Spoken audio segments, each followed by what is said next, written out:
Wow. Here you don't see any more people. Yeah. Only robots talking to each other. Yes. They're bringing the product to different locations. They're drilling, they're routering. All these machines start talking to each other. Okay. So here they are producing. You don't see people anymore. And then when they drill holes, they're cutting routers, they're sanding.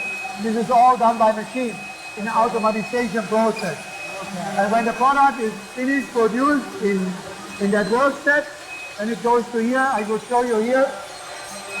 Now the product machine comes, take them and deliver to the next.